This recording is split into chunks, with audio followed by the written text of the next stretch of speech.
good afternoon to all of you.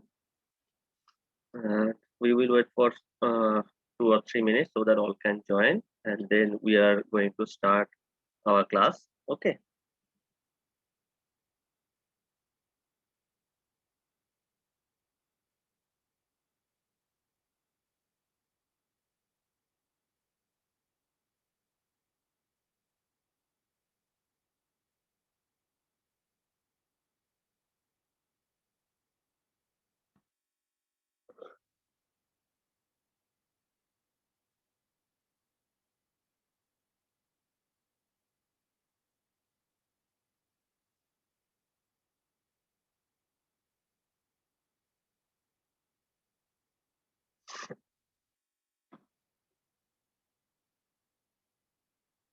Okay.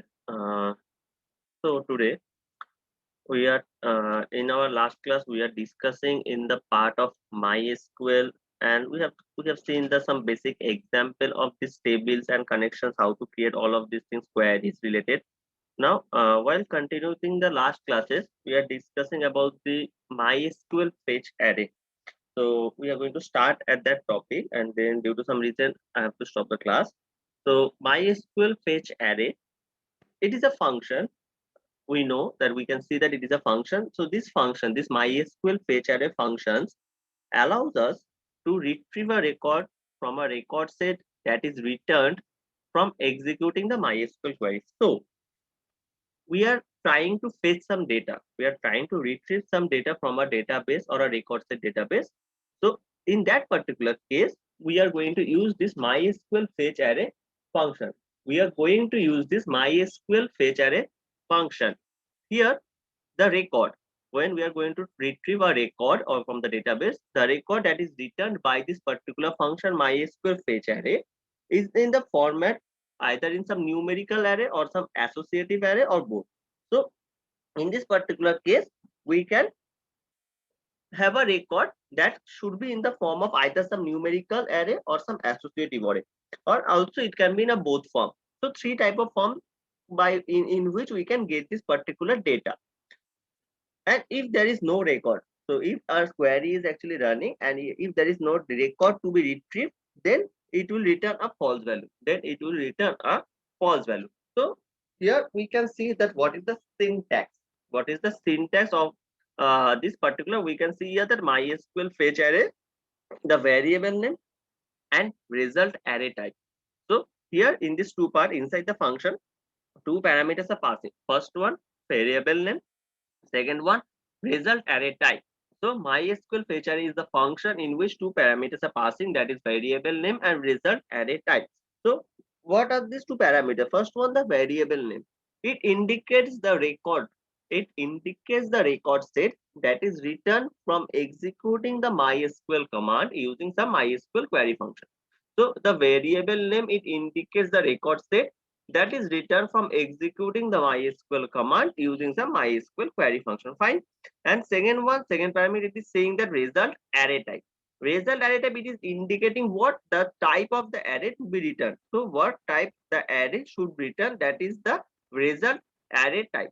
So variable name, it indicates the record set that is returned from executing the MySQL command using some MySQL query function. And the second part, that is the result array. So now while in the part of this result array type, when the result will be returned, then there can be three of the following things can be happen. So what are those three? First one, the MySQL association part. Second one, MySQL num, and third one is MySQL both. So in this three pattern, we can have the data. As I said previously, that it can be added in some numeric way array, it can be some associative array, and third one it can be both. So in this particular three terms, that is MySQL associative, second one MySQL num, and third one is MySQL both. So in these three particular array type, result can be returned. So talking about one by one, first one is the MySQL associative. So in the part of MySQL associative, this type of array contains name of the field and the value associated with the field for current record. So in the first one, in the part of associative, the type of array, this type of array contains name of the field. So here MySQL associative is containing the name of the field and the value associated with that, and the value associated with that for the current record. For the current record. Fine. Second one, num. So here in this part, the num, the type of array. MySQL num in this particular type, the type of array contains the index of the field. Indexing part, as we know that index is associated with some array. So the contains, it contains the index of that particular field and then the value associated with the index position of the current record. So we are fetching the index position and then we are actually fetching the value from the array. Third one, both. So in the part of MySQL, both it can be the combination of associative array and the numeric array. It is the combination of associative array and numeric array.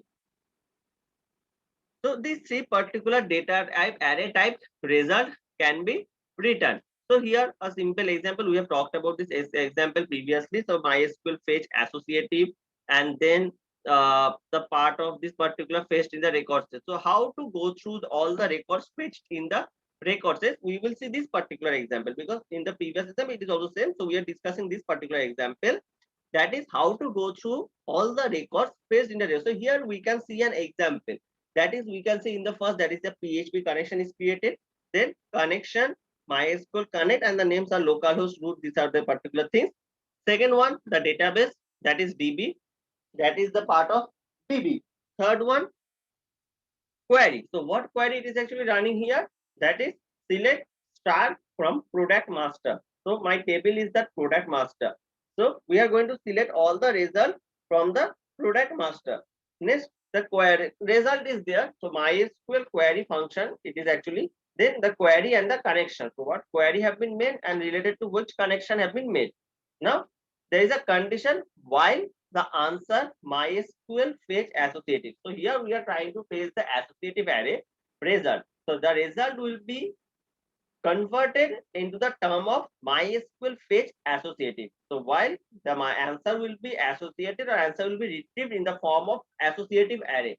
In the form of associative array, and in the backend the parameters is result. So the result is transferred or it is actually being changed into the associative array type. Associative array type. Then echoing the answer, that is the field 1 and then the field 2. So this is how the things is there, that we need to change if in which particular format we want our result, we want to retrieve our data. We are just putting that here in the part of while the answer is MySQL fetch associative with the result.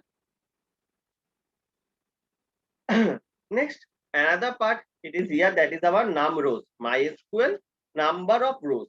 So these functions, this particular MySQL num rows functions allows us to retrieve the number of records available in the record set. Retrieve the number of records available in the record set. So this result here, particularly we can see the syntax, that is MySQL number of rows, that is inside the brackets, the result variable array have been passed. Result variable array is passing. So in this particular part, the result variable, which is the inside the MySQL num rows function, it is actually holds return the MySQL query function. The result. So what result? It is actually holding the result, that is the MySQL query function is actually after running the query function, what will be the result? It is actually storing that particular value. So the result variable is holding the record or the result of the value returned by the MySQL query function. MySQL query function. Same, another example is here. Not going to describe the first 3 or 4 lines as it is same. So here we are going to talk about the result part. Okay, so here the result variable, we can see here, then the MySQL query have been made and the query connection have been created. Then the total, all the things have been valued. So MySQL here the fetch of rows. Here the number or page of the rows have been happening, and then the result variable is actually passing there, after which result we are retrieving from the MySQL query function. Third one, MySQL error function. So these are the functions. What are the functions we are talking about here? That is all related to that MySQL part of web technology. MySQL part of web technology. So in the part of MySQL error, so we can understand by the term that is an error. If any error is there, then only this MySQL error part or MySQL error function will be happening. So this function, our MySQL error function will allows us or will help us to retrieve the error text from the most recently executed MySQL function. So here we can actually have we can retrieve the error. What error actually happening if there is any error? To retrieve the error text in the recently executed MySQL function, we are using this MySQL error function. We are using this MySQL error function. So if no error encountered there while executing the step, then it will return a blank string, because if there is no error, then no result will be found. And in any case, if there is any type of error, then we will get the text from the from whatever the error will be. So if there is no error, then we will get a no value, or it will return a blank string. And if there is error, then we are going to get the result in the text form of the result. So this, if MySQL operation contains more than one error, then it will return the error description there. So our syntax we can see here, that is the MySQL error function. The syntax here we can see, that is the MySQL error function. So another example is presenting here, that is that PHP connection have been created. Connection have been made with the MySQL connect with the localhost and root. If the connection, so all the things have been same previously. So if there is the connection is true, so the echoing connected with MySQL. So if the connection is actually happening, if the connection is made, then it is actually trying to display that the connection of the MySQL will be successful, whatever the message will be delivered. But if not, if it is not actually happening, then in that particular case, some error will be there, and that error, whatever the error is, that is actually transferred in the text form. That function have been made, that is MySQL error function. The function have been used here, that is the MySQL error function. Right? Now the last one, that is the MySQL close function. Last one here we can talk about, that is the MySQL close function. So this MySQL close function will allows us to close the connection. So we know all of this about this MySQL close. The close means the part when the things will be need to close, or the termination need to close. The termination need to be closed. Now this connection, we have to create the MySQL close and the connection name. MySQL close and the connection name. So connection name, that is indicating the connection name here. It is indicating the name of the variables that is used. That is used at the time of establishing the connection with the MySQL server using the MySQL connect function. So where at the beginning we are connecting with the connect function, and then we are going to close the function. So connection MySQL connect will connect with the database, and MySQL close will close that particular connection. Will close that particular connection. So here we can see that is a simple, very basic example. It is given here that connection MySQL connect have been made, and then the MySQL close function is being used here to close our connection. To close our connection. So these are the functions: MySQL close, MySQL fetch rows, MySQL connect, MySQL number of rows, MySQL fetch associate. So these are the terms that is related to web technology, and it's the database part of web technology. So here our topic of this web technology related things have almost been end at a end, we can say, at a when we can say. So there are some few parts have been left there. I think I will check and they see that which parts are there are need to cover more. So we are going to check one by one all of the things. Okay, just a minute, let us quickly look out the syllabuses there.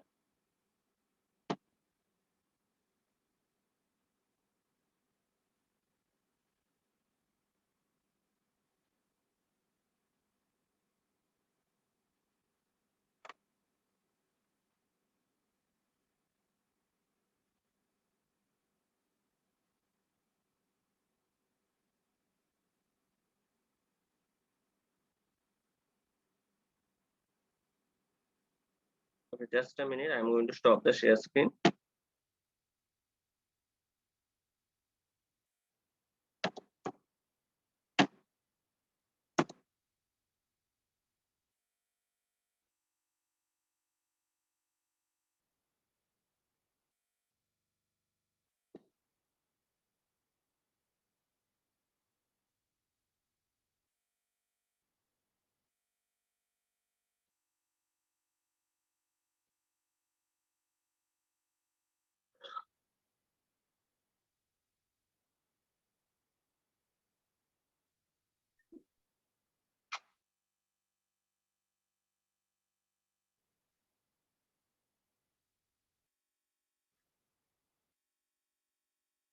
Okay, so here we can see that in the part of web technology syllabuses that we have covered almost all of the thing, that is the growth, TCP, Telnet, WWE, HTTP protocols, and HTML, the CGI part, and also this ASP.NET. It needs to be covered. So there are little bit that looks like e-commerce and the security aspects on the web, that in your previous semester you have the topic totally of e-commerce. Okay, so I will go again with the part, but not in that much, that because we have already described or already covered this e-commerce topic previously. So now whatever the left part is there, that is the little part of that ASP.NET and how to create the components and this ASP forms, Java applet programming. These things are we are going to discuss. Okay, cookies and this application we already have discussion here already. So a few part is there. Okay, now one thing as we are discussing about this particular topic. So web technology, the security is one of the important concern, and we have discussed about this security part of web technology previously also. Now, when the web technology we are using in our daily life, because of online purchasing and all of the things are actually we are dealing with, we are purchasing this particular platforms, we are buying mobile phones or doing online shopping very much. So we need to uh, be sure, or we need to be sure about that our data or whatever the things our transaction needs to be secure. So we need to look for these things, we need to keep in mind. So web security is also an important part in the part of web technology. So also this web security is known as, also another term we can define this as our cyber security. So this is basically means that protecting our website, our data, whatever the things are, means it keeping us secure. So the three specific things need to be, we need to keep in mind, that is we already talked previously, the confidentiality, authentication, and the network security. So these three terms actually we need to keep in mind: the confidentiality, authentication, and network security. So confidentiality, in the term when we are talking about the confidentiality, we have discussed about in the web tech discussion, that is the XML, the XML documents. Okay, right? I think you will know, or you people can remember. In this, yeah, in this web technology part, we have a part of XML.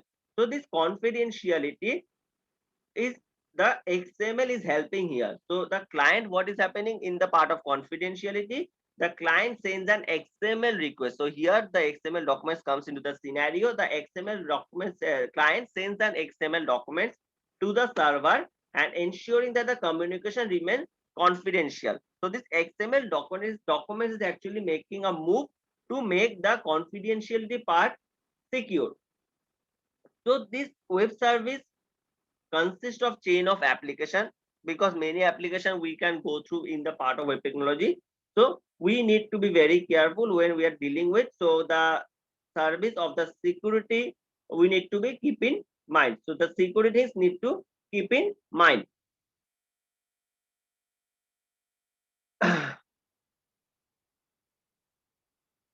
And web service security is there. So in the part of web technology, web service security, it is a part that is actually looking into this particular thing. And also there is a term called SAML, that is security assertion markup language. SAML. I am repeating the term SAML, that is security assertion markup language. So this security assertion markup language is also helping here to keep the security thing in mind.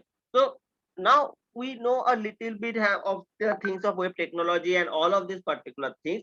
Now we need to keep this in mind, the management part. The web services are going on, the web, whatever the web services are running at the background, the management of those web services. So this web services is defined. What is web service management? We can say that it is a capacity, or it is a capability of managing the websites or web technologies or web services. It is also defined as a set of capabilities for discovering the existence or the performance, usage, how to control, how to configure the web services. All these things are comes into the part of web service management. All these things comes up in the part of web service management. Also there is another term of thing, or we can say that is WSDL, UDDI. These are the things that is related to our web services. So in the WSDL I am talking about, it is the XML based language for describing the web services and how to access them. So this WSDL is helping here the XML language, that to how to access a web service, how to describe a web service, how to access a web service. Here in the part, the WSDL is actually performing or making helping here. Okay, so these web services and all of the things we need to keep in mind.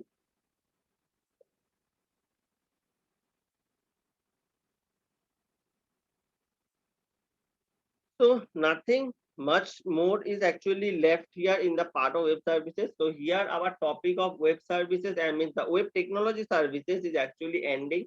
That we have discussed from the first, we were talking about the term HTML, XML, the .NET, or this many things we have discovered, the JavaScripts, actually you have mentioned the CGI script we have discussed about. So many things we have discussed here. So keeping in mind the things we need to make when we are actually doing these things, when we are actually dealing with the web services technologies, so we need to keep in mind. So the format, for the format part, for the basic design part, all of these things here, the HTML CSS is actually happening. So the HTML is one of the things that is playing a huge role. Also there is the CGI part, that is for designing. Okay, CSS part is there for most of the designing cases here. Then HTML after CSS, then there is CGI, then there is JavaScript also there, then XML part is there.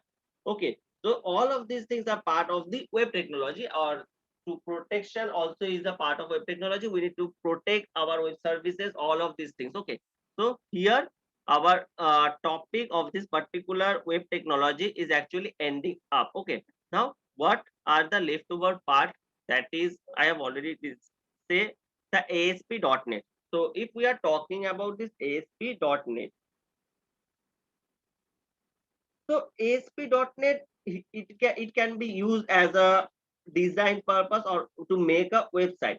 It can be used. So a active server page, the full form of ASP is a active server page. Active server page. So active server page means we need to create it, we need to make it in such a way that page can be, the web page can be uh, looks dynamic, and all of the things can be done and looks a very comfortable things. Okay, so as the term ASP is here, we can say that ASP means the active server page. The full form of ASP is active server page, and it can be, it is a web development platform actually. So this ASP, this web development platform, is actually provides a programming model. This ASP is providing a programming model to make a comprehensive software infrastructure, we can say, so that various services under this can be built up to make the things looking good. Okay, so this ASP.NET actually works on on the protocol, actually we can say. So it uses some commands, most of the HTTP commands actually, and the policies to set a browser to server communication, to make a browser to server and also server to browser. So these things can be make here. Now under the part of ASP.NET, the language, what are the language can we use? That is first one, C sharp. Okay, it is a language that is almost similar to C, that is almost similar to C. So we can use this C sharp language here in the part of ASP.NET. Then we can use the VB.NET, that is Visual Basic.NET. Third one JavaScript, and fourth one this J sharp. So four type of language can be used in the part of this ASP.NET. Okay, now this ASP.NET is used for to produce some interactive and data driven, as I said, that dynamic. So the data driven and the dynamic part can be used here in the part of ASP.NET. Also, this is a web form model, we can also say the web form model. This is actually extend the event driven model for interaction to the web application, also ASP.NET part. Then HTTP, that is actually some commands, and this actually there for most of the web application browsers. This is helping this. It is actually helping the stateless model protocol to make a framework, to build a framework that is helping in storing the information regarding the state of the application. So there can be two state. Okay, fine. First one we can say it can be a page state, and second one it can be a session state. Either it can be a page state and either it can be a session state. So page state, if we are talking about this page state, is the state of the client such as the content of the various input fields in the web form. So page state is a particularly state of the client where the content of various input fields in the web form, and the session state is the collective information obtained from the various pages. So when when a single person is trying to fill up a Google form, we can say that can be a page state. But when we are accumulating the data, we are gathering how much data have been filled up, and to make a accumulative data, then it can be a state, it can be described as a session state, it can be described as a session state. Okay, also there can be one example we can say about, that is suppose any online buying platform, that is Flipkart, Amazon, whatever it can be, that are normal users like just like us, is trying to buy something. So what happened, that we add the items in the shopping cart, we add the items in the shopping cart, and items are selected from a particular page. So from each page, suppose from a clothing pages, we are trying to buy a cloth. In the bag section, we are trying to buy a bag. In the mobile electronic section, we are trying to buy a gadget. So from the different pages, we are trying to accumulate some things. So these are the part of the page set. But when we are trying to check our total product that I have inserted in the cart, then it can be called as the session state.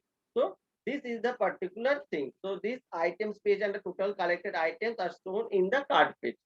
So this HTTP all the time cannot track all the information coming from the various pages. So that's why there are two parts. First one is the page state and second one is the session state. Second one is the session state. Now, in the part of this ASP.NET, some component model is there. The component model is helping actually. So what actually helping this component model is, it is actually helping in the part of providing various building blocks into the part of this ASP.NET pages. Server side communication, it can be server controls, it can be to make a communication within the user interface. So these are the part in the thing, in we can say that ASP.NET component models that is actually helping. Now there are some components, as we are talking about some ASP.NET components. First component we can talk about, that is CLR. The first component we can talk about, that is CLR, that is Common Language Runtime. CLR, the full form is Common Language Runtime. So what is the purpose of using this CLR? This CLR actually Common Language Platform or Runtime, sorry, Common Language Runtime, it is actually performs the memory management part. So CLR is performing the memory management part, exception handling part, debugging, security checking, thread execution, code safety. All of these things are actually managed by the CLR, Common Language Runtime. So this code, all of this code is directly managed by this CLR. Second one, class library of .NET framework. Class library of ASP.NET framework. So this class library containing a huge library of reusable types. So there are a huge number of libraries available. So classes, interfaces, all of these things, structures, these are the collective types that is actually in the part of class library of .NET framework. So .NET framework class library is helping us in the collection of the libraries. CLS. Third one is the CLS, Common Language Specification. Common Language Specification. So it contains the specification for the .NET supported languages and implementation also in the language integration. So CLS actually using this particular part. Common type system also there. Then the metadata assemblies. These are the components. Some Windows form, These are the components actually there. Any mode that is, we can say that is Windows card paste. This type of things actually helping here. So we can run the code or write the code of this ASP.NET framework in the software. Mostly we use that is VB, that is Visual Basic Studio. So the VB or Visual Studio, Visual Basic Studio can be used in the part of this ASP.NET, where we can process the things actually, where we can write some code, where we can have the codes, all of these particular things we can use there in the part of ASP.NET.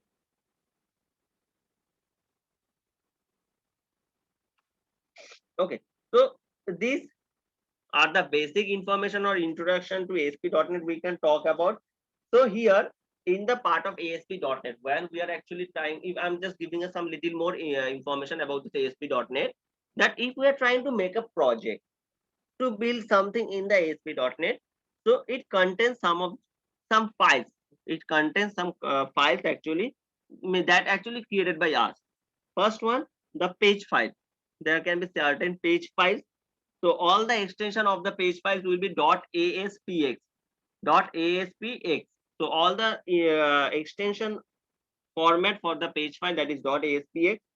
First one, that can be, it can be page file. Second one, it can be the user control. Third one, it can be web services. Fourth one, the master page. Fifth one is the sitemap, and sixth one is the website configuration file. So these 5 or 6 particularly components or files is actually helping to make a project or to run a project. Okay. Now this ASP.NET have a cycle. It actually follows a cycle. So what are the 3 things we can say it actually follows? First one, that it produces or it processes pages to produce some dynamic output. It processes pages to produce some dynamic output. So one thing it can be sure here, we can say that this ASP.NET is actually helping to make a dynamic output page. So it processes pages to produce some dynamic output. Then the second cycle, it is following the application and its pages that are installed and processed. So the application and its pages that are installed and processed. And third one, it complies the pages in the dynamically part. So here the app cycle, it is actually following a particular cycle. That is first one, that processes the pages to produce some dynamic output actually. Second one, the applications and the pages. And third one is the running of that particular dynamic. So now this particular cycle can be segregated in 2 parts. The It can be segregated in 2 parts. First one, the application life cycle. Second one is the page life cycle. One is application life cycle. Second one is the page life cycle. So application life cycle or page life cycle, what it is? So application life cycle, if we are talking, it has some following stages. The application life cycle has some following stages. First one, that it makes a request for accessing the application resources. The accession of the application resources, it is actually part of this application life cycle. Browser sends this request to the web server. So the browser, the user browser is requesting some information or sends a request to the web server. So it is the first part of this application lifecycle. Second one, some unified pipeline receives the first request and followed the events takes place. So there are some process actually to receive the request, and then the request have been processed. Then the request have been processed. And third one, it is a response that have been created. So response object is as per the input, we are getting some response output. And there is another part, that is the page life cycle. Similarly, the page life cycles have some part, that is or stages we can say. First one is the initialization. Second one is the instantiation of the controls. Third one, the restoration and the maintenance. Fourth one, execution of the event handle. And fifth one is the page rendering. So these are the 4 5 stages in the part of this page life cycle. So this ASP.NET is a part, we can say, where we are trying to code. We are making some coding actually to make a dynamic website. To make a dynamic website. So it is the part of this ASP.NET. So where we can use four type of coding languages. First one is the C Sharp. Then we can use the J Sharp here also. This type of language. So mostly Visual Basic we can use. So mostly we are using the C Sharp actually. Mostly we are using the particular C Sharp language that is very easy and comfortable. So up to this we are going to discuss today because it is the basic introduction of ASP.NET. Introduction of ASP.NET object is there. Components, what are the components we have discussed? That ASP components, that is also the life cycle we have discussed about it. Now there are some ASP forms and how to create the particular forms. So what are the role of the forms and the data, how to handle the data in the part of ASP we are going to discuss in our next class. So this is the basic or introduction of this ASP.NET. So basic introduction of ASP.NET is actually we are discussed here. Okay. So up to this today we are going to discuss and then we are going to stop. So if anyone have any type of doubts over here, so if anyone wants to ask anything, then they can ask or tell me. Okay.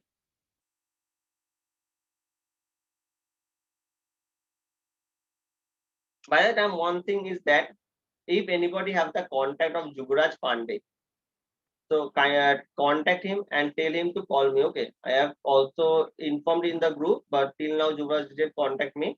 So if anyone have the number of Juvraj Pandey, so you can send me because it is some urgent thing is there. And also if anyone have some any discussions regarding the topic we have discussed today, then he or she can ask. And also one more thing is that I hope everyone is going on with their project because maybe at any time the dates of the examination can be announced. Okay, till now it is not decided yet, but it can be announced at any time. Okay, so we need to be ready from our side. So I think everyone is doing their project and have something ready to show. Okay, because if you are nothing, if you are showing nothing, then the marks can be deteriorate or the marks can be decreased. So I think some work everyone is doing there, and I know some groups, some project groups that is actually working and showing whatever the things are going on. So this is all for today's class.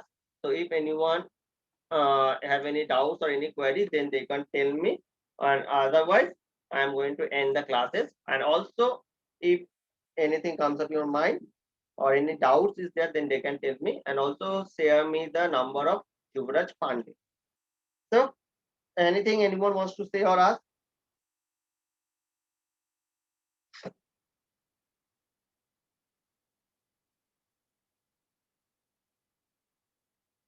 Anyone with anything, if anything have doubts, anyone, so they can tell me.